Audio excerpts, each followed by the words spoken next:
जय मुदीरयेत्।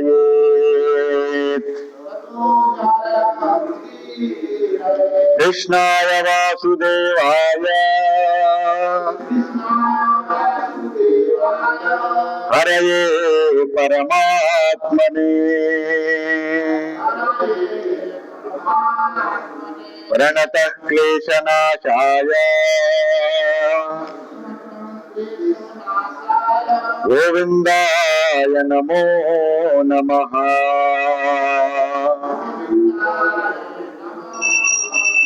वसुदेवसुतं देवं कंसचाणूरमर्दनम्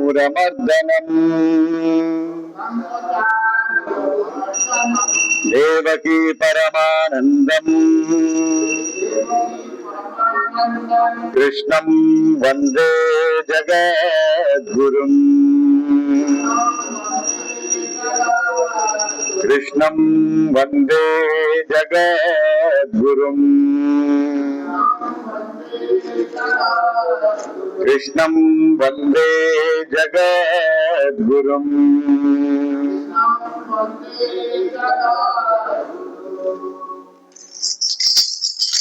भजो गिरिधर गोविंद गोपाला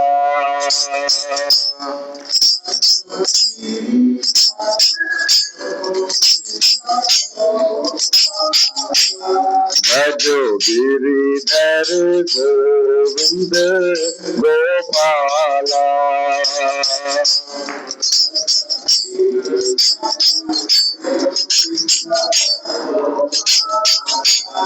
भजो नट खट मोहन नंद लाला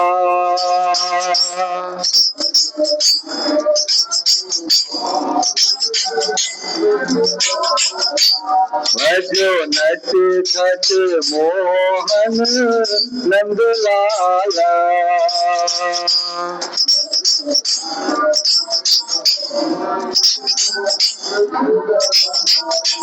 भजो गिरिधर गोविंद गोपाला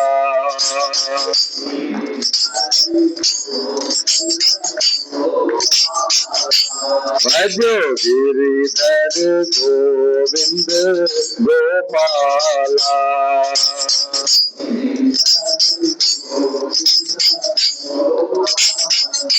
भजो नट खट मोहन नंद लाला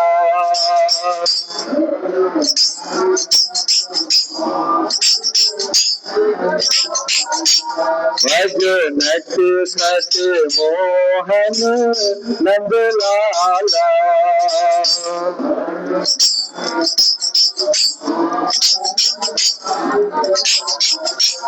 भजो गिरिधर गोविंद गोपाला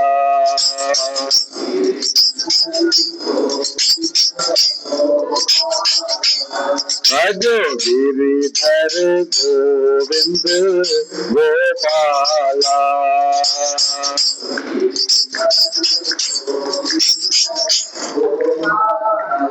बोलिए वृंदावन बिहारी लाल की। प्रेम से बोलिए राधे राधे। प्रेम से बोलिए राधे राधे। प्रेम से बोलिए राधे राधे।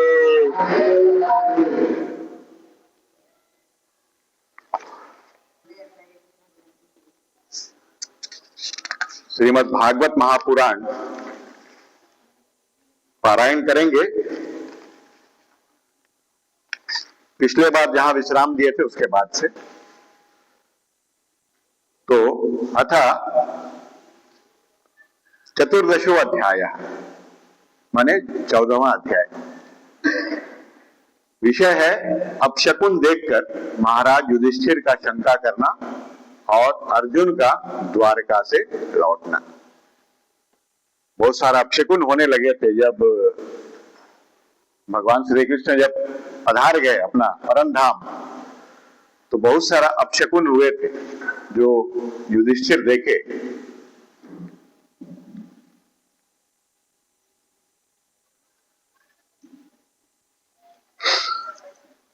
सूत जी कहते हैं, स्वजनों से मिलने और पुण्य श्लोक भगवान श्री कृष्ण अब क्या करना चाहते हैं। सूत जी बोल रहे हैं कि स्वजनों से मिलने और पुण्य श्लोक भगवान श्री कृष्ण अब क्या करना चाहते हैं, यह जानने के लिए अर्जुन द्वारका गए हुए थे। कई महीने बीत जाने पर भी अर्जुन वहां से लौटकर नहीं आए।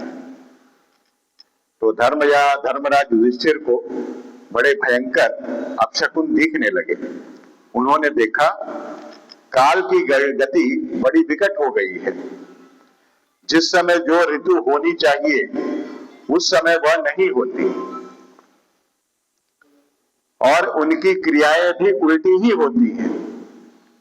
लोग बड़े क्रोधी, लोभी और असत्य परायण हो गए हैं। अपने जीवन निर्वाह के लिए लोग पापपूर्ण व्यापार करने लगे हैं। सारा व्यवहार कपट से भरा हुआ है। यहाँ तक कि मित्रता में भी छल मिला रहता है। पिता, माता, सगे संबंधी, भाई और पति पत्नी में भी झगड़ा झंझट रहने लगा है। कलिकाल के आ जाने से लोगों का स्वभाव लोभ, दंभ आदि अधर्म से अभिभूत हो गया है। कलयुग का प्रवेश हो गया। जैसे ही कलयुग का प्रवेश हुआ ये सब बढ़ गया और प्रकृति में भी अत्यंत अरिष्ट सूचक अपशकुन होने लगे हैं। यह सब देखकर युधिष्ठिर ने अपने छोटे भाई भीमसेन से कहा। युधिष्ठिर ने कहा, भीमसेन, अर्जुन को हमने द्वारका इसलिए भेजा था कि वहां जाकर पुण्य श्लोक भगवान श्री कृष्ण क्या कर रहे हैं इसका पता लगाए और संबंधियों से भी मिल भी आए।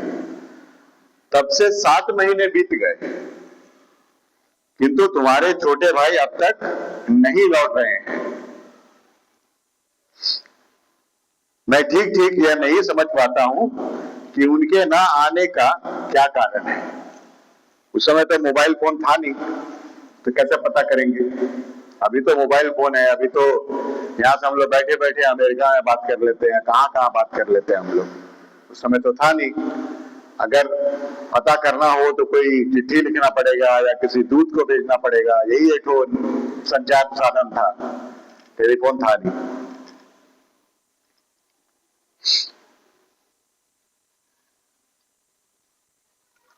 कहीं देव ऋषि नारद के द्वारा बतलाया हुआ वह समय तो नहीं आ पहुंचा है जिसमें भगवान श्री कृष्ण अपने लीला विग्रह का संवरण करना चाहते हैं। नारद जी बोले थे भगवान कुछ दिनों में अपना लीला जो है संवरण करके चले जाएंगे अपना परम धाम। तो वही बोले कहीं ऐसा समय तो नहीं आ गया। वो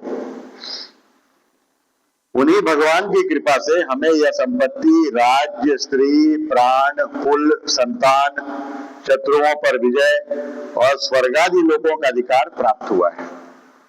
उन्हीं की कृपा है सब। भीमसेन,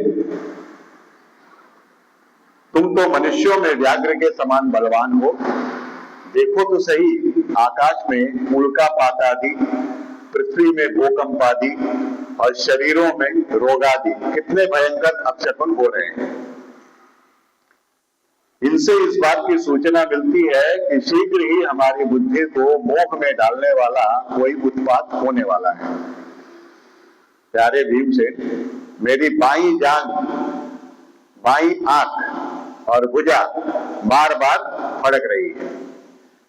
पुरुष का बायां और स्त्रियों का दाहिना, ये आंख फड़फड़ाएगा, ये भुजा फड़केगा, जांघ फड़केगा, कुछ अपशकुन होने वाला है। और पुरुष का बायां, ऐसा माने मान्यता है, ऐसा मान्यता है पहले से कि पुरुष का अगर बायां आंख दिखेगा अपने आप ऐसा होगा, नाचने लगता है कभी कभी। और ये दिखेगा, ये अपने आप ऐसे हिलने लगेगा, फड़फड़ करेगा, पैर जांग करेगा, ऐसा माने मान्यता है। पुरुषों का बायां और स्त्रियों का दाहिना, माने उल्टा है।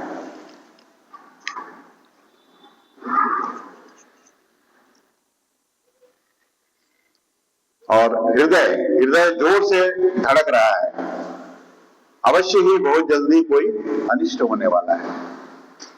देखो, यह सियारिन उदय होते हुए सूर्य की ओर मुंह करके रो रही है।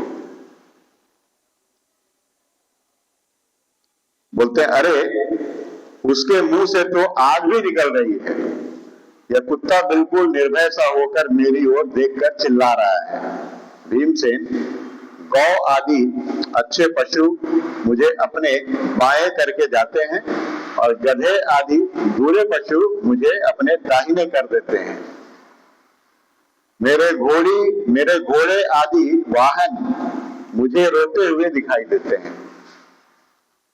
यह मृत्यु का दूत पेड़ुकी, उल्लू और उसका प्रतिपक्षी कौवा रात को अपने कर्ण कठोर शब्दों से मेरे मन को कपाते हुए विश्व को सूना कर देना चाहते हैं।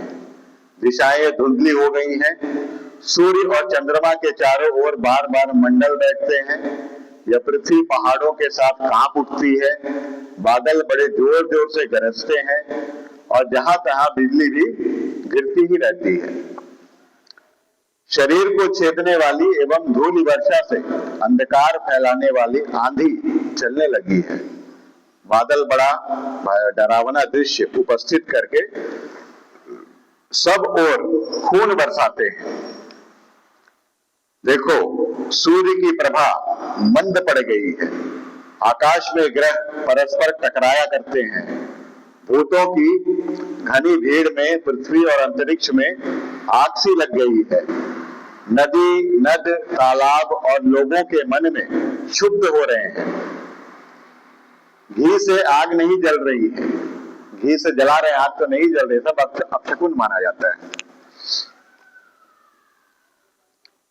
यह भयंकर काल न जाने क्या करेगा। बछड़े दूध नहीं पीते, गौवें दूहने नहीं देती, गौशाला में गोवें आंसू बहा बहा कर रो रही है, बैल भी उदास हो रहे हैं। देवताओं की मूर्तियां रोस ही रही हैं, उनमें से पसीने छूने लगता है और वे हिलती डोलती भी हैं। भाई, ये देश, गांव, शहर, बगीचे, खाने और आश्रम श्रीहीन और आनंद रहित हो गए हैं। पता नहीं ये हमारे किस दुख की सूचना दे रहे हैं। इन बड़े बड़े उत्पातों को देखकर तो मैं ऐसा समझता हूं कि निश्चय ही यह भाग्यहीना भूमि भगवान के उन चरण कमलों से, जिनका सौंदर्य तथा जिनके ध्वजा, वज्र, अंकुशादि विलक्षण चिन्ह और किसी में भी कहीं भी नहीं है, रहित हो गई है। शौनक जी, राजा युधिष्ठिर इन भयंकर उत्पादों को देखकर मन ही मन चिंतित हो रहे थे कि द्वारका से लौटकर अर्जुन आए। मैंने ये चिंता कर ही रहे थे कि द्वारका से अर्जुन लौटकर आ गए। तब तक युधिष्ठिर ने देखा अर्जुन इतने आतुर हो रहे हैं जितने पहले कभी नहीं देखे गए थे।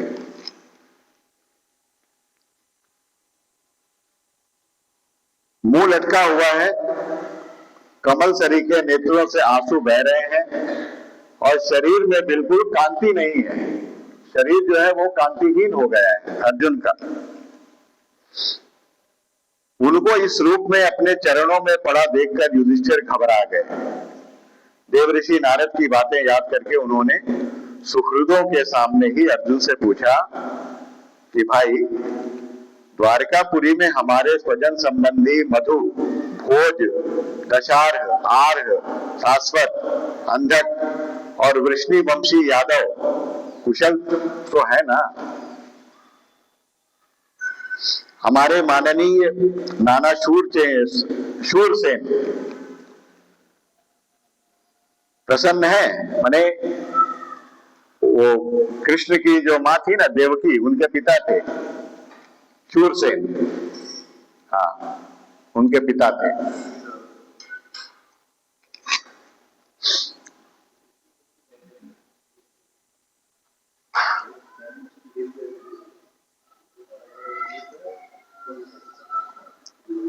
अपने छोटे भाई सहित मामा वसुदेव जी तो कुशल पूर्वक हैं।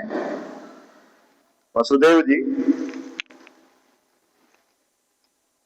आपका उग्रसेन थे, उनका पिताजी देवकी का, और वसुदेव के पिताजी थे शूरसेन। ठीक है, ये उग्रसेन जो थे ना, वो कंस और देवकी दोनों भाई बहन थे, उनका पिताजी थे उग्रसेन। और ये जो शूरसेन थे, ये उनका पिताजी थे आपका वसुदेव जी का। वसुदेव माने कृष्ण के पिताजी वसुदेव।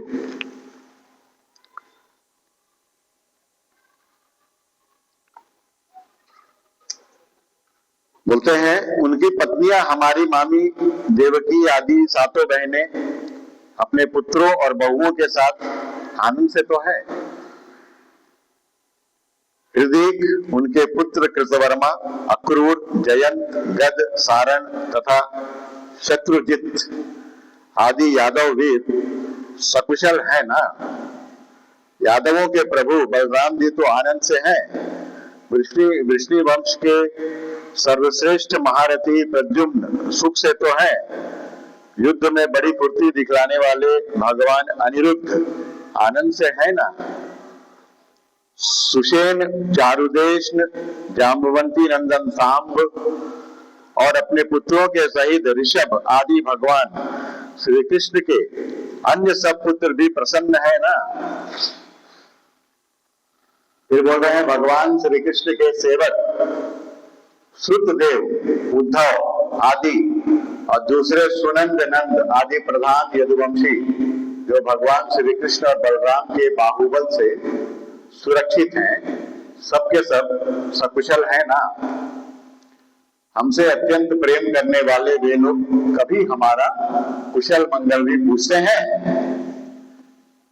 भक्त वत्सल ब्राह्मण भक्त भगवान श्री कृष्ण अपने स्वजनों के साथ द्वारका की सुधर्मा सभा में सुखपूर्वक विराजते हैं ना। वे आदि पुरुष बलराम जी के साथ संसार के परम मंगल, परम कल्याण और उन्नति के लिए यदुवंश रूप क्षीर सागर में विराजमान हैं। उन्हीं के बाहुबल से सुरक्षित द्वारकापुरी में यदुवंशी लोग सारे संसार के द्वारा सम्मानित होकर बड़े आनंद से विष्णु भगवान के पार्षदों के समान विहार कर रहे हैं। सत्यभामा आदि 16,000 रानियां प्रधान रूप से उनके चरण कमलों की सेवा में ही रत रहकर उनके द्वारा युद्ध में इंद्रादि देवताओं को भी हराकर इंद्राणी के भोग योग्य तथा उन्हीं की अभीष्ट पारिजातादि वस्तुओं का उपभोग करती हैं। यदुवंशी वीर श्री कृष्ण के बाहुदंड के प्रभाव से सुरक्षित रहकर निर्भय रहते हैं और बलपूर्वक लाई हुई बड़े बड़े देवताओं के बैठने योग्य सुधर्मा सभा को अपने चरणों से आक्रांत करते हैं। भाई अर्जुन, यह भी बताओ कि तुम स्वयं तो कुशल से हो ना। अर्जुन को बहुत चिंतित देख रहे थे, तो इसीलिए बोल रहे हैं कि तुम स्वयं तो कुशल हो, मुझे तुम श्रीहीन से दिख रहे हो।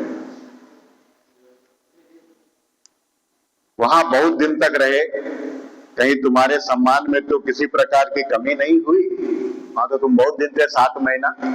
ऐसा तो नहीं कि वहां तुम्हारा सम्मान में कोई कमी हुआ जिसके चलते तुम चिंतित दिख रहे हो। किसी ने तुम्हारा अपमान तो नहीं कर दिया। कहीं किसी ने दुर्भावपूर्ण अमंगल शब्द आदि के द्वारा तुम्हारा चित्त तो नहीं दुखाया, अथवा किसी आशा से तुम्हारे पास आए हुए याचकों को उनकी मांगी हुई वस्तु अथवा अपनी ओर से कुछ देने की प्रतिज्ञा करके भी तुम नहीं दे सके। तुम सदा शरणागतों की रक्षा करते आए हो। कहीं किसी भी ब्राह्मण, बालक, गौ, बूढ़े, रोगी, अबला अथवा अन्य किसी प्राणी का जो तुम्हारी शरण में आया हो, तुमने त्याग तो नहीं कर दिया।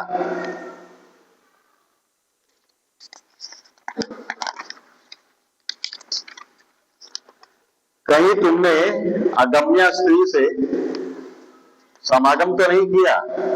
अथवा गमन करने योग्य स्त्री के साथ असत्कार पूर्वक समागम तो नहीं किया, कहीं मार्ग में अपने से छोटे अथवा बराबरी वालों से हार तो नहीं गए, अथवा भोजन कराने योग्य बालक और बूढ़ों को छोड़कर तुमने अकेले ही तो भोजन नहीं कर लिया। मेरा विश्वास है कि तुमने ऐसा कोई निंदित काम तो नहीं किया होगा जो तुम्हारे योग्य ना हो ना हो अपने परम प्रियतम अभिन्न हृदय परम सुहृद भगवान श्री कृष्ण से तुम रहित हो गए हो। इसी से अपने को शून्य मान रहे हो, इसके सिवा दूसरा कोई कारण नहीं हो सकता जिससे तुमको इतनी मानसिक पीड़ा हो। तो कई तरह से देखिए सवाल कर रहे हैं युधिष्ठिर। अर्जुन चुपचाप है, उनका मुख में जो चिंता है वो पढ़ लिए युधिष्ठिर, चिंतित है। तो कई तरह का प्रश्न कर रहे हैं। ऐसा तो नहीं कि तुम्हारा वहां कोई अपमान हुआ है, ऐसा तो नहीं कि बूढ़ों को छोड़कर तुमने अपने पहले अन्न ग्रहण कर लिया है, बहुत तरह का। और कहीं ऐसा तो नहीं कि किसी का रक्षा करना था, तुम सर्व समर्थ हो लेकिन तुमने रक्षा नहीं कर पाए हो। अर्जुन किसी का परवाह नहीं करते थे। ऐसा नियम था कि जैसे द्रौपदी तो पांचों पांडवों की पत्नी थी, एक साल सब रहते थे उनके साथ। तो ऐसा नियम था जब एक साल जब द्रौपदी किसी के साथ रहेगी तो दूसरा कोई भी भाई उनके कमरे में बिना इजाजत के नहीं जाएगा।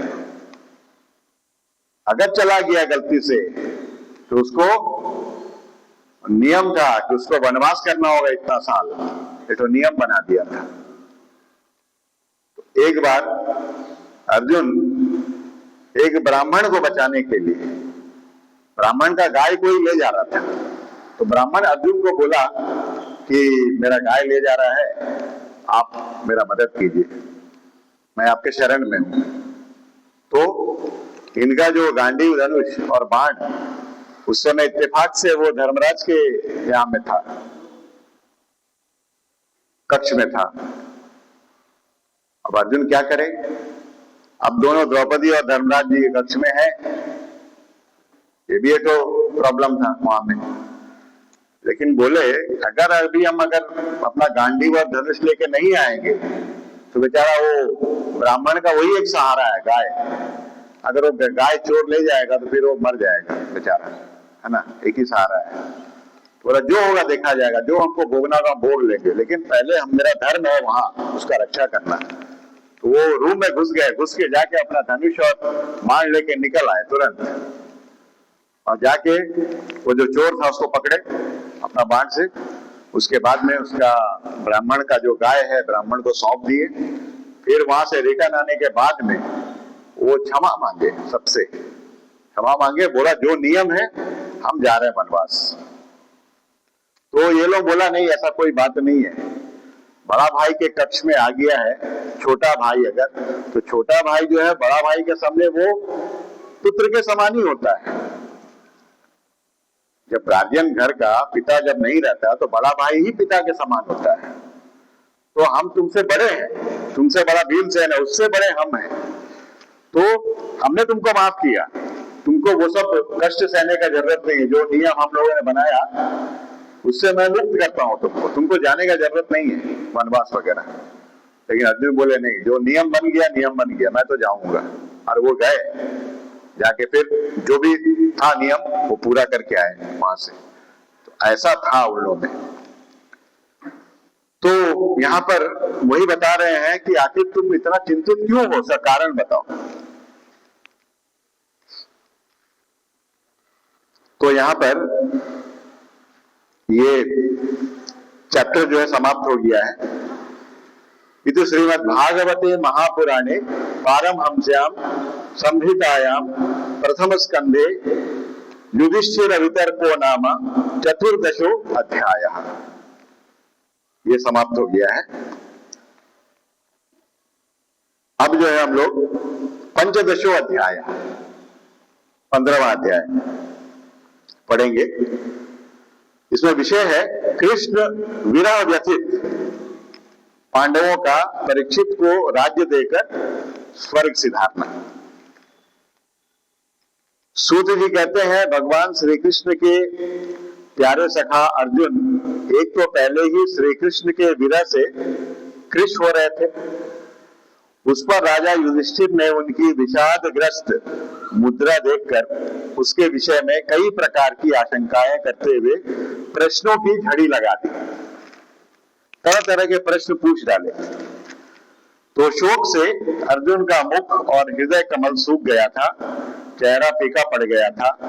वे उन्हीं भगवान श्री कृष्ण के ध्यान में ऐसे डूब रहे थे कि बड़े भाई के प्रश्नों का कुछ भी उत्तर ना दे सके।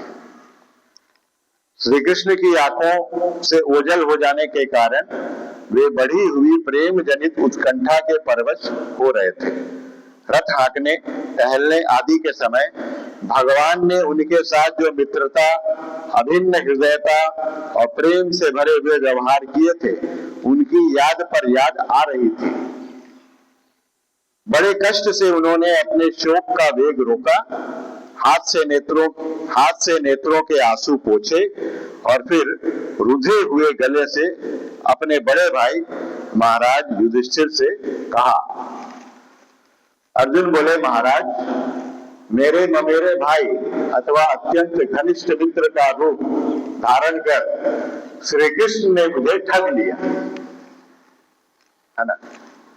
बोल रहे हैं कि मेरा ममेरा भाई बन के आया, वो हम लोग को ठग लिया है, मैंने चला गया हम लोग को छोड़ के, और बहुत ही घनिष्ठ मित्र का नाटक भी किया हम लोग के साथ, और हम लोग को छोड़ के अभी चला गया।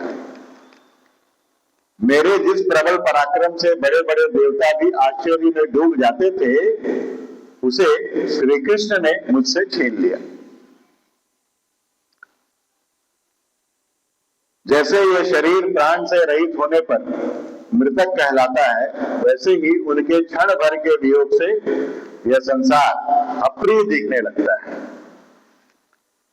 उनके आश्रय से द्रौपदी स्वयंवर में राजा द्रुपद के घर आए हुए कामोन्मत्त राजाओं का तेज मैंने हरण कर लिया, धनुष पर बाण चढ़ाकर मत्स्य वेद किया और इस प्रकार द्रौपदी को प्राप्त किया था।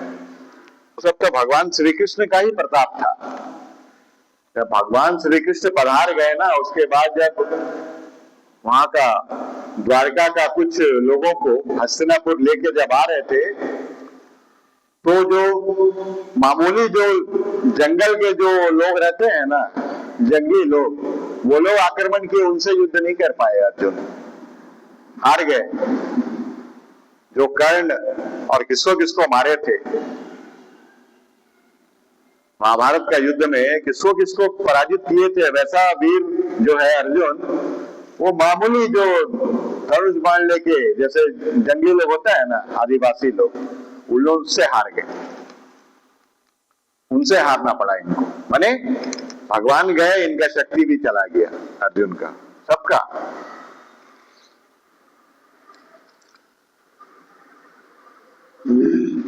यहां पर बोल रहे हैं, उनकी सन्निधि मात्र से मैंने समस्त देवताओं के साथ इंद्र को अपने बल से जीतकर अग्निदेव को उनकी तृप्ति के लिए खांडव वन का दान कर दिया, और मैं दानव की निर्माण की हुई अलौकिक कला कौशल से युक्त मायामयी सभा प्राप्त की, और आपके यज्ञ में सब ओर से आकर राजाओं ने अनेक प्रकार की भेंटें समर्पित की। जो राजसूय यज्ञ हुआ था, उसके पहले भी अर्जुन बहुत जगह गया, बहुत सारे राजाओं को पराजित करके बहुत सारा धन वहां से ले आया था। राजसूय यज्ञ करने का पहले चारों भाई चारों दिशा में गया था, पांचों भाई, खाली युधिष्ठिर था यहाँ पे, बाकी चारों भाई चारों दिशा में, पूरब पश्चिम उत्तर दक्षिण सब दिशा में गया।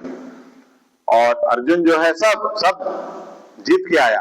अर्जुन भी बहुत सारा धन लेके आया, इसीलिए उनका एक नाम धनंजय भी है, अर्जुन का नाम तभी पड़ा।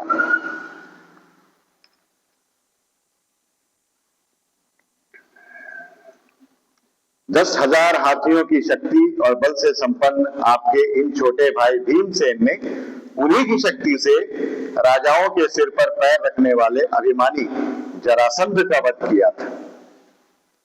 तदनंतर उन्हीं भगवान ने उन बहुत से राजाओं को मुक्त किया जिनको जरासंध ने महाभैरव यज्ञ में बलि चढ़ाने के लिए बंदी बना रखा था। बहुत सारा राजा को जरासंध जो है बंदी बना के रख दिए थे कि इतना पूरा होगा तो हम बलि चढ़ाएंगे, और वो बलि चढ़ा देते हैं ना तो वो अजेय हो जाता है, कोई नहीं मार सकता था। इसीलिए भगवान श्री कृष्ण बोले पहले चलो, ये जो यज्ञ होने वाला है ये यज्ञ से पहले चलो, पहले जाके हम लोग उसका काम तमाम करके आएंगे, नहीं तो ये लोग रहते हैं ना, ये जरासंध और उसके बाद आपका और ये बहुत लोग, ये लोग रहते हैं ना तो महाभारत का युद्ध और टफ हो जाता है। सब ये लोग उसी तरफ से आते हैं, दुर्योधन के तरफ से, दुर्योधन के तरफ से ही आते। और जरासंध जो मथुरा पर 17 बार आक्रमण किया था, एक एक बार में उसका सेना था 21 अक्षौणी की, जितना महाभारत में सेना नहीं था। महाभारत में कितना था? 11 और 7। कौरव पक्ष में 11 अक्षौणी और पांडव पक्ष में 7 अक्षौणी, दोनों मिला के 18। और जरासंध जितना बार मथुरा पर आक्रमण किया, 21 अक्षौणी सेना लेके आक्रमण किया। पहला बार आक्रमण किया, हरा दिया जरासंध को भगवान ने। बलराम जी बोले मार दो इसको, मत मारो मत मारो, रहने दो, अभी जाएगा ना फिर इकट्ठा करके लाएगा। हमको, हमारा काम क्या है? हम तो पृथ्वी का भार उतारने आए हैं। ये जाएगा, ये खुद दुष्ट है जरासंध, ये जाएगा जाके फिर इकट्ठा करके लाएगा सेना, फिर मारेंगे इसको, लेकिन छोड़ देंगे, इसको नहीं मारेंगे अभी। तो देखिए 17 बार आक्रमण किया, 17 बार 21 अक्षौणी सेना लेके आया था, और सब बार पूरा सेना मारा गया, लेकिन जरासंध को नहीं मारे भगवान। इसको जाने दो, फिर जब आएगा फिर मारेंगे, लास्ट में देखा जाएगा। लास्ट में जरासंध देखा कि 17 बार आक्रमण करने के बाद भी हम जीत नहीं पाए, तो क्या किया ना, अपना उनके राज्य में जो ब्राह्मण लोग था, सब ब्राह्मण को पकड़ लिया, जितना ब्राह्मण पकड़ लिया। बोला कि अब की बार हम जा रहे हैं आक्रमण करने मथुरा पर, अगर अब की बार हम नहीं जीते तो तुम लोग सबको मार देंगे, ब्राह्मण लोग। तो भगवान तो अंतर्यामी, उनको पता चल गया। तो भगवान बोले अब तो ब्राह्मण तो मेरे भी पूजनीय है, भगवान के भी पूजनीय है। तो भगवान फैसला किए सब मिलके हम लोग मथुरा छोड़ देते हैं, यहाँ से छोड़ के हम लोग चले जाते हैं द्वारका, अरब सागर में। तब भगवान वहां से चले गए। क्यों गए? जरासंध के डर से नहीं गए। यही तो लोगों को भ्रम हो जाता है, जरासंध को जिसको 17 बार हरा दिए उससे डरेंगे भगवान। ब्राह्मण भक्त थे भगवान। भगवान बोलते थे कि ब्राह्मण मेरा मुख से निकला है, क्षत्रिय भुजा से, वैश्य जांग से और शूद्र चरणों से। तो ब्राह्मण जो है मेरा पूजनीय है। ब्राह्मण को हम नहीं देखते अपमानित होते हुए। इसीलिए भगवान सब लोग मिलके, बलराम जी, वसुदेव जी, भगवान सब मिलके प्लान किए कि दुनिया क्या बोलता है वो हमको नहीं देखना है, हमको तो देखना है कि लोक कल्याण किसमें हो रहा है। ब्राह्मण इसमें सुरक्षित रहेगा तो बस। तो वहां से मथुरा से वो लोग शिफ्ट कर गए वहां पर द्वारका। समुद्र को बोले तुम पीछे जाओ, तो भगवान का आदेश तो पालन करना ही पड़ेगा। समुद्र पीछे गया, वहां में विश्वकर्मा जी को बोले कि तुम द्वारका का निर्माण करो। और विश्वकर्मा उन लोगों का सिविल इंजीनियर था, देवताओं का, वो जो है द्वारका बना दिए। बस वहां चले गए। तो यहाँ में क्या बोले, नाम पड़ा भगवान का, रणछोड़। भगवान का एक नाम पड़ गया, रण छोड़ के भाग गए। जरासंध जब आया तो भाग गए, ये नाम पड़ गया। भगवान बोले कोई बात नहीं है, जो नाम देता है दुनिया दे हमको। हमको कोई फर्क नहीं पड़ता, हम किस लिए भागे वो हम ही जानते हैं।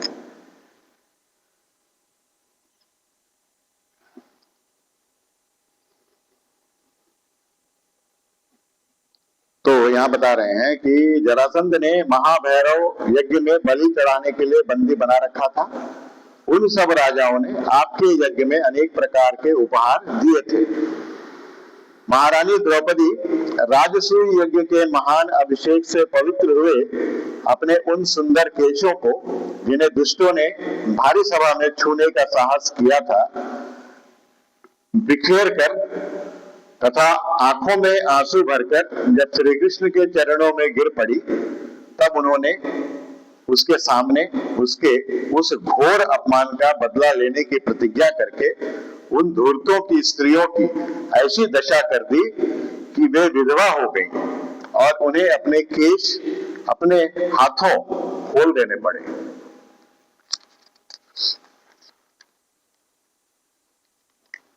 वनवास के समय हमारे वैरी दुर्योधन के षड्यंत्र से 10,000 शिष्यों के साथ बिठाकर भोजन करने वाले महर्षि दुर्वासा ने हमें दुस्तर संकट में डाल दिया था।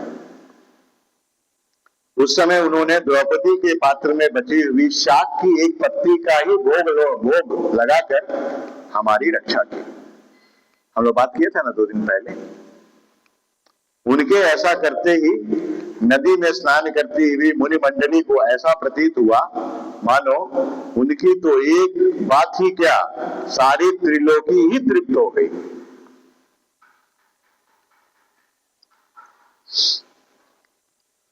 तो वो कथा यहां में छोटा सा दिया हुआ है कि एक बार राजा दुर्योधन ने महर्षि दुर्वासा की बड़ी सेवा की। उससे प्रसन्न होकर मुनि ने दुर्वासा से वर मांगने को कहा। दुर्योधन ने यह सोचकर कि ऋषि के शाप से पांडवों को नष्ट करने का अच्छा अवसर है, क्योंकि दुर्योधन तो राज्य में था तो सारा संपदा उसके पास था, नौकर चाकर भी था। तो बोला कि भाई दुर्वासा ऋषि को खुश करना है, प्रतिदिन तुम लोग अच्छा से अच्छा खाना बना के दो, तो वो लोग देते थे लाके। लेकिन जब दुर्वासा मुनि बोले कि तुम वर मांगो, तुमसे हम बहुत खुश हैं, तो इसका देखिए इसका मंशा ही खराब था, गलत था। बोले कि हम इनको ऐसा जगह भेजेंगे पांडवों के पास, क्योंकि वहां वन में तुम लोगों के पास कुछ नहीं है, सामग्री कोई साधन नहीं है। अगर ये 10,000 शिष्यों के साथ वहां चले जाएगा और अगर वो लोग दुर्वासा को खुश नहीं कर पाएंगे तो इनका तो एकदम गुस्सा यही पर रहता है, नाके में, नाक के ऊपर दुर्वासा जी का। और अगर वो लोग खुश नहीं कर पाएंगे तो ये उनको श्राप दे देंगे, तो महाभारत का युद्ध लड़ने ही नहीं पड़ेगा, हमको ऐसे ही राज्य मिल जाएगा। इसीलिए भेज रहे हैं वहां पर। तो मुनि से कहा, दुर्वासा जी से कहा युधिष्ठिर, इसमें दुर्योधन ने कि ब्राह्मण, हमारे कुल में युधिष्ठिर प्रधान है, आप अपने 10 सहस्त्र शिष्यों सहित उनका आतिथ्य स्वीकार करें, किंतु आप उनके यहाँ उस समय जाएं। देखिए कैसा कंडीशन रख रहा है, उस समय जाएं जब द्रौपदी भोजन कर चुकी हो, जिससे उसे भूख का कष्ट ना उठाना पड़े। द्रौपदी के पास सूर्य की दी हुई एक ऐसी बटलोई थी, पात्र था, जिसमें सिद्ध किया हुआ अन्न द्रौपदी के भोजन कर लेने से पूर्व शेष नहीं होता था, खत्म नहीं होता था। जब द्रौपदी कर लेती थी भोजन तब वो खत्म हो जाता था, किंतु उसके भोजन करने के बाद वो समाप्त हो जाता था। दुर्वासा जी दुर्योधन के कथनानुसार उसके भोजन कर चुकने पर मध्याह्न में अपनी शिष्य मंडली सहित पहुंचे और धर्मराज से बोले, हम नदी पर स्नान करके आते हैं, तुम हमारे लिए भोजन तैयार रखना। इससे द्रौपदी को बड़ी चिंता हुई और उसे अति आर्त होकर आर्त बंधु भगवान श्री कृष्ण की शरण ली। भगवान तुरंत ही अपना विलास भवन छोड़कर द्रौपदी की झोपड़ी पर आए अपना द्वारका छोड़कर तुरंत प्रकट हो गए यहाँ पर और उससे बोले, कृष्ण आज बड़ी भूख लगी है। भगवान बोल रहे हैं कुछ खाने को दो।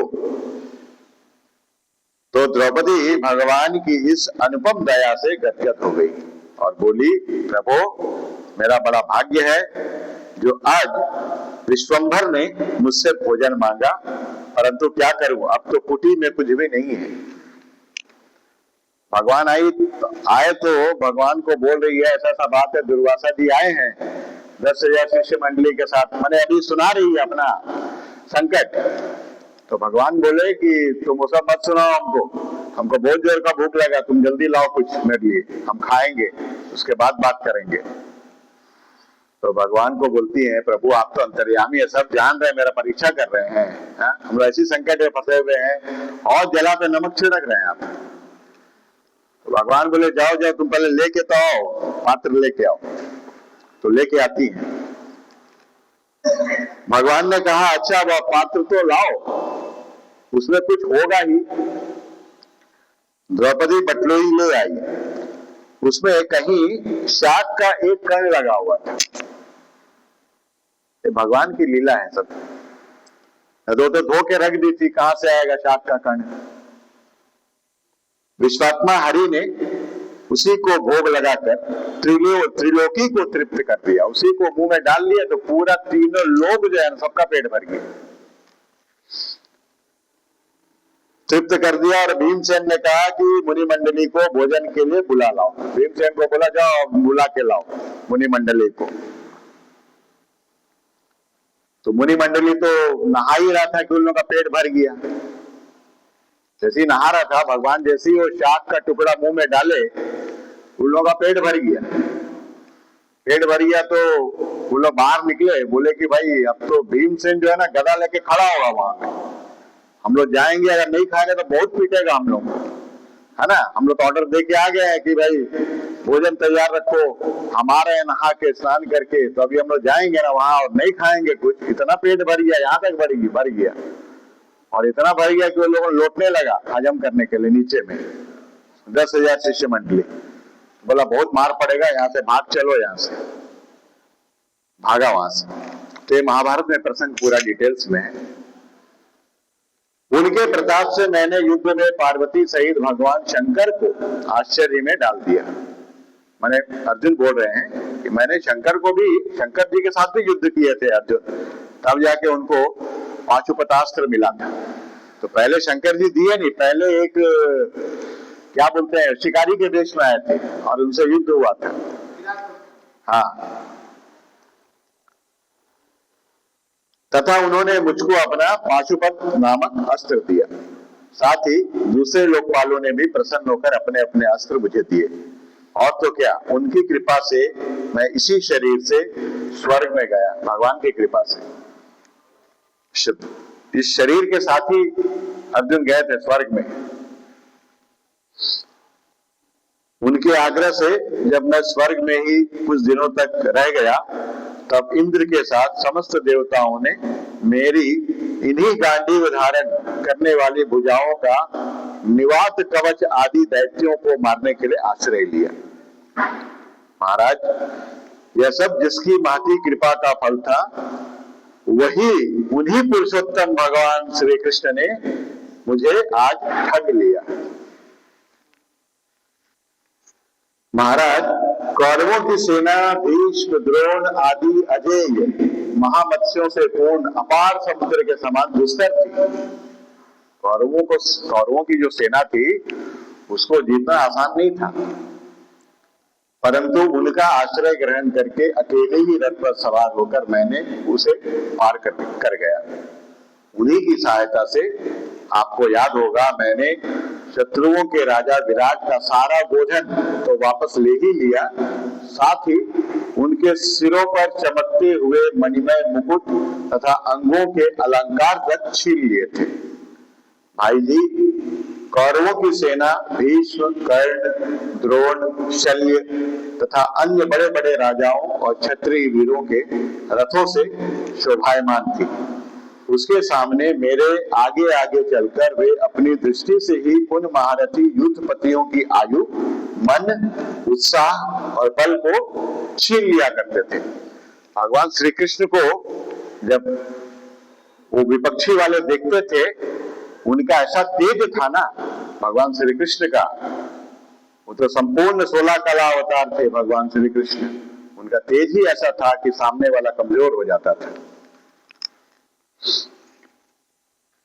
बोलते हैं कि द्रोणाचार्य, भीष्म, कर्ण, भूरिश्रवा, सुशर्मा, शल्य, जयद्रथ और बाल्मीकि आदि वीरों ने मुझ पर अपने कभी न चूकने वाले अस्त्र चलाए थे, परंतु जैसे हिरण्यकशिपु आदि दैत्यों के अस्त्र शस्त्र भगवत भक्त प्रहलाद का स्पर्श नहीं करते थे, वैसे ही उनके अस्त्र शस्त्र मुझे छू तक नहीं सके। यह श्री कृष्ण के भुज दंडों की छत्र छाया में रहने का ही प्रभाव था।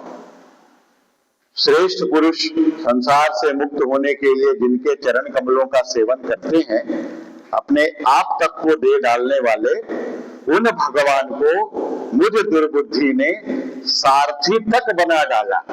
अभी अफसोस हो रहा है कि भगवान को मैंने सारथी अपना बना डाला। और उसमें वो होता क्या था कि युद्ध करते समय इतना कोलाहल था, घोड़ा का दौड़ने का आवाज, रथ का आवाज, हाथी का चिंघाड़ने का आवाज, कुछ मने जैसे सारथी वहां बैठा हुआ है, रथ तो बहुत बड़ा बड़ा होता था ना, बहुत बड़ा बड़ा रथ होता था, ये रूम उतना बड़ा बड़ा रथ होता था मेरे ख्याल से, क्योंकि सारा सामान, एक धनुष नहीं, करीब 50 धनुष रखा रहेगा, 50 भाला, 50 गदा, तो इतना बड़ा हुआ तभी तो आएगा। अब दिन भर युद्ध करना है, अब खत्म हो गया फिर वापस तो नहीं जाएंगे लाने, पूरा सामग्री लेके, बहुत बड़ा रथ होता था। तो वो भगवान जैसे ऐसे सामने बैठे हुए ना, इतना शोर शराबा होता था युद्ध में कि कुछ सुनाई नहीं पड़ेगा बोलने से, मुंह से। तो भगवान को अब जैसे अर्जुन को बायां तरफ जाना है तो कैसे बोलेंगे, बायां चलो बोलेंगे तो भगवान सुन नहीं पाएंगे, इतना शोर शराबा है। तो पैर का जो अंगूठा होता है ना, उससे भगवान का दाहिना पैर में ऐसा मारते थे, ऐसे दबाते थे, तो भगवान बायां तरफ लेके जाते थे। फिर दाहिना जाना होगा तो दाहिना पैर का अंगूठा से ऐसा पैर दबाते थे जान के ऊपर, तब भगवान इधर ले आते थे। वो सब अभी इनको याद आ रहा है। हाँ, उतना शोर शराबा है, अगर कुछ बोलेंगे तो सुनाई नहीं पड़ेगा भगवान को।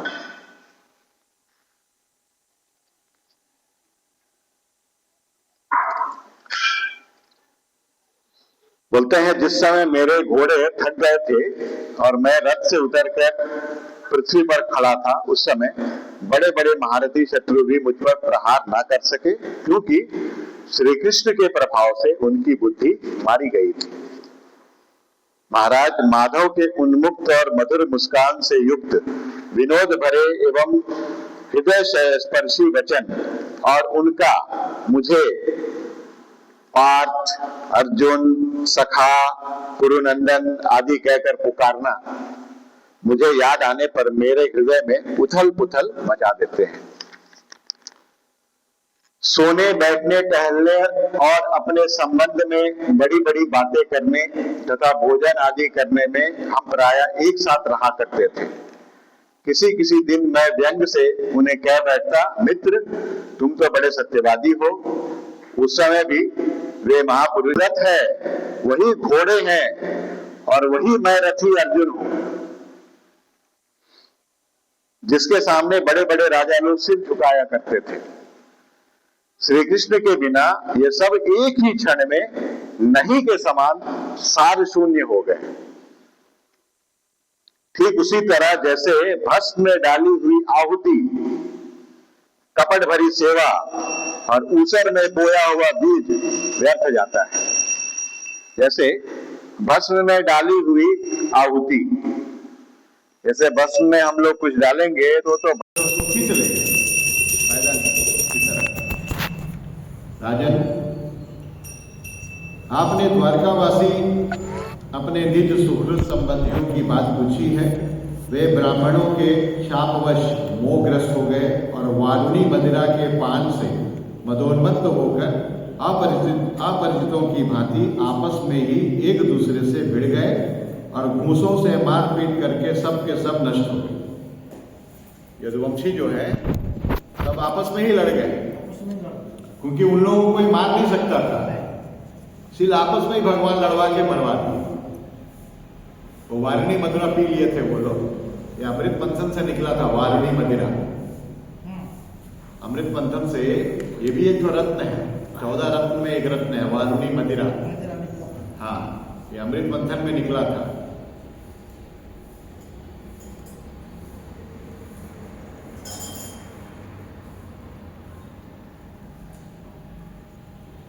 जिस प्रकार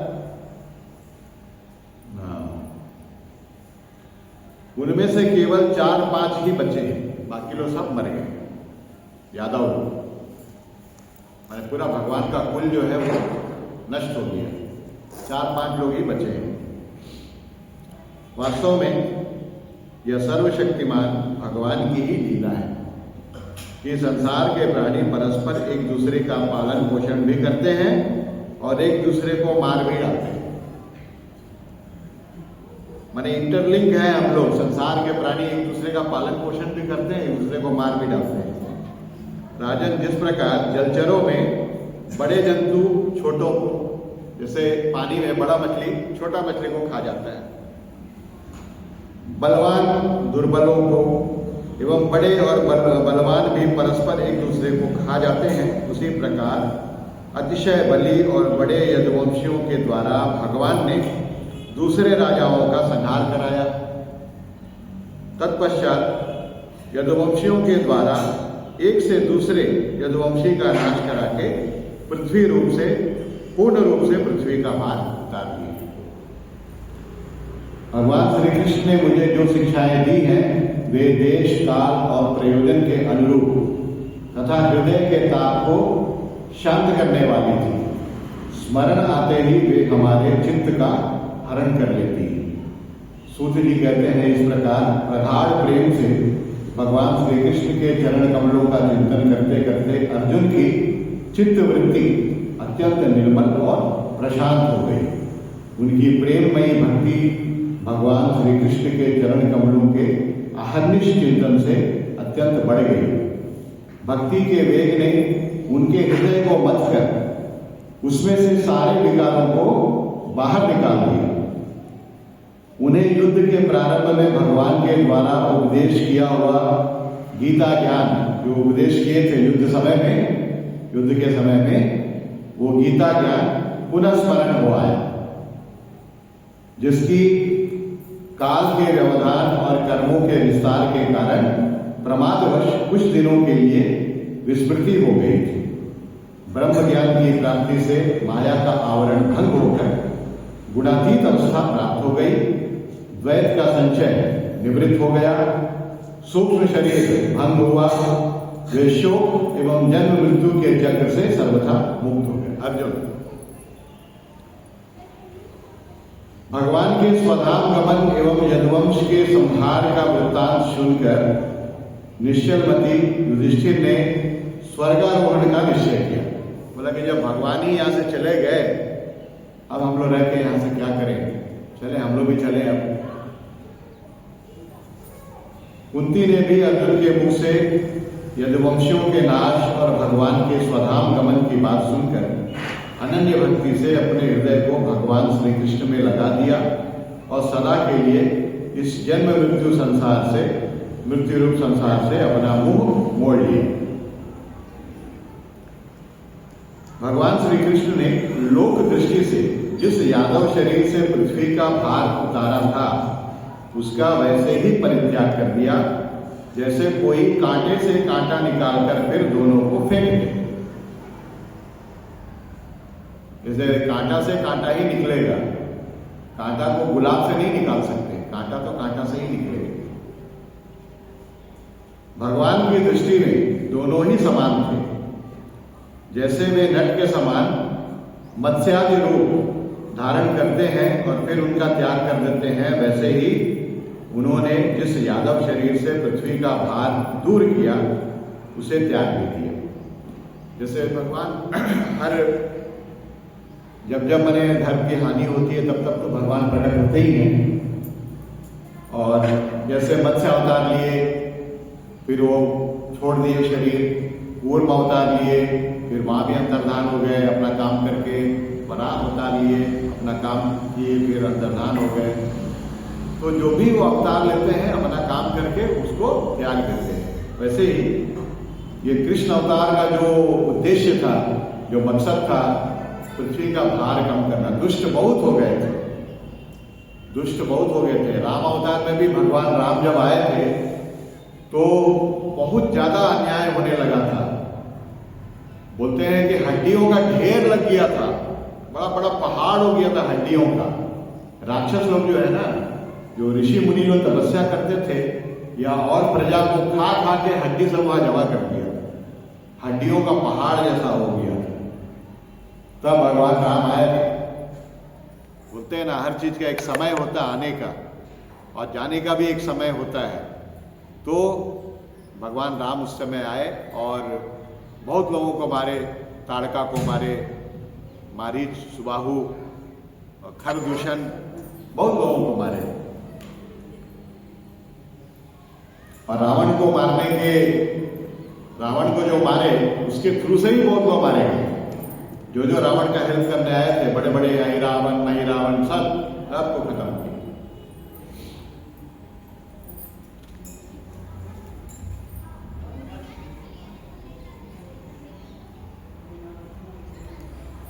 जिनकी मधुर लीलाएं श्रवण करने योग्य हैं, उन भगवान श्री कृष्ण ने जब अपने मनुष्य के से शरीर से इस पृथ्वी का परित्याग कर दिया, उसी दिन विचारहीन लोगों को अधर्म में फंसाने वाला कलयुग आ धमका। जब भगवान स्वधाम गमन किए उसी दिन कली का प्रवेश हो गया। महाराज युधिष्ठिर से कलयुग का फैलना छिपा ना रहा। उन्होंने देखा देश में, नगर में, घरों में और प्राणियों में लोभ, असत्य, छल, हिंसा आदि अधर्मों की बढ़ती हो गई। तब उन्होंने महाप्रस्थान का निश्चय किया। उन्होंने अपने विनयी पौत्र परीक्षित को, जो गुणों में उन्हीं के समान थे, समुद्र से घिरी हुई पृथ्वी के सम्राट पद पर हस्तिनापुर में अभिषिक्त किया। परीक्षित महाराज, परीक्षित कौन थे? अभिमन्यु का पुत्र थे। उन्होंने मथुरा में शूर सेनाधिपति के रूप में अनिरुद्ध के पुत्र वज्र का अभिषेक किया। जिसके बाद समर्थ युधिष्ठिर ने प्राजापत्य यज्ञ करके आहवनीय आदि अग्नियों को अपने में लीन कर लिया, अर्थात गृहस्थ आश्रम के धर्म से मुक्त होकर उन्होंने संन्यास ग्रहण किया। युधिष्ठिर ने अपने सब वस्त्राभूषण आदि वहीं छोड़ दिए एवं ममता एवं अहंकार से रहित होकर समस्त बंधन काट डाले। उन्होंने दृढ़ भावना से वाणी को मन में, मन को प्राण में, प्राण को अपान में और अपान को उसकी क्रिया के साथ मृत्यु में तथा मृत्यु को पंचभूतमय शरीर में लीन कर दिया। इस प्रकार शरीर को मृत्यु रूप अनुभव करके उन्होंने उसे त्रिगुण में मिला दिया। त्रिगुण को मूल प्रकृति में, सर्व कारण रूपा प्रकृति को आत्मा में और आत्मा को अविनाशी ब्रह्म में लीन कर दिया। उन्हें यह अनुभव होने लगा कि यह संपूर्ण दृश्य प्रपंच ब्रह्म स्वरूप है। इसके पश्चात उन्होंने शरीर पर चीर वस्त्र धारण कर लिया, अन्न जल का त्याग कर दिया, मौन ले लिया और केश खोलकर बिखेर लिए। वे अपने रूप को ऐसा दिखाने लगे जैसे कोई जड़, उन्मत्त या पिशाच।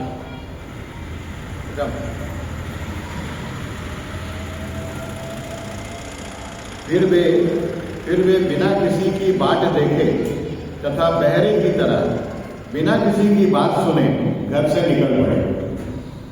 हृदय में उस परब्रह्म का ध्यान करते हुए, जिसको प्राप्त करके फिर लौटना नहीं होता, उन्होंने उत्तर दिशा की यात्रा की, जिस ओर पहले बड़े बड़े महात्मा जन जा चुके हैं। भीमसेन, अर्जुन आदि युधिष्ठिर के छोटे भाइयों ने भी देखा कि अब पृथ्वी में सभी लोगों को अधर्म के सहायक कलयुग ने प्रभावित कर डाला है, इसलिए वे भी श्री कृष्ण चरणों की प्राप्ति का दृढ़ निश्चय करके अपने बड़े भाई के पीछे पीछे चल पड़े। उन्होंने जीवन के सभी लाभ भली भांति प्राप्त कर लिए थे, इसलिए यह निश्चय करके कि भगवान श्री कृष्ण के चरण कमल ही हमारे परम पुरुषार्थ हैं, उन्होंने उन्हें हृदय में धारण किया। पांडवों के हृदय में भगवान श्री कृष्ण के चरण कमलों के ध्यान से भक्ति भाव उमड़ आया। उनकी बुद्धि सर्वथा शुद्ध होकर भगवान श्री कृष्ण के उस सर्वोत्कृष्ट स्वरूप में अनन्य भाव से स्थिर हो गई, जिसमें निष्पाप पुरुष ही स्थिर हो पाते हैं। फलतः उन्होंने अपने विशुद्ध अंतःकरण से स्वयं ही वह गति प्राप्त की जो विषयासक्त दुष्ट मनुष्यों को कभी प्राप्त नहीं हो सकती। जो संसारिक माया में जो लोग फंसे हुए हैं, उनको ऐसा गति कभी नहीं मिल सकता। इनका तो अंतःकरण विशुद्ध हो गया युधिष्ठिर का। संयमी एवं श्री कृष्ण के प्रेमावेश में मुग्ध भगवन्मय विदुर जी ने भी अपने शरीर को प्रभास क्षेत्र में त्याग दिया। उस समय उन्हें लेने के लिए आए हुए पितरों के साथ वे अपने लोक यमलोक को चले गए। विदुर जी वास्तव में वो यमराज जी का अवतार थे, है ना। 100 साल का श्राप था उनको, तुम मृत्यु लोक में तेरा जन्म होगा, तो वो यहाँ आए थे। शूद्र कुल में जन्म होगा, वो एक दासी के पुत्र थे विदुर। द्रौपदी ने देखा कि अब पांडव लोग निरपेक्ष हो गए हैं, तब वे अनन्य प्रेम से भगवान श्री कृष्ण का ही चिंतन करके उन्हें प्राप्त हो गई। भगवान के प्यारे भक्त पांडवों के महाप्रयाण की इस पवित्र और मंगलमयी कथा को जो पुरुष श्रद्धा से सुनता है, वह निश्चय ही भगवान की भक्ति और मोक्ष प्राप्त करता है। इत श्रीमद्भागवते महापुराणे पारमहंस्यां संहितायां प्रथम स्कंधे पांडव स्वर्गारोहणम नाम पंचमो अध्याय। पंचम अध्याय समाप्त हो गया है।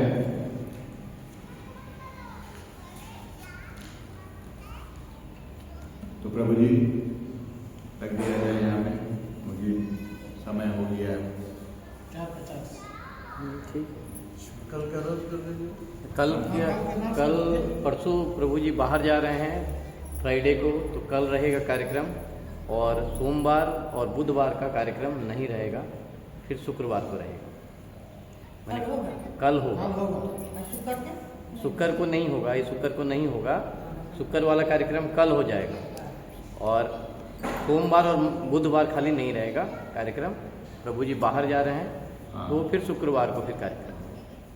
ठीक है, ठीक है। तो ये जो शुक्रवार को हम लोग नहीं कर रहे हैं, वो हम लोग कल कर लेंगे, कल कर लेंगे। उसके बाद फिर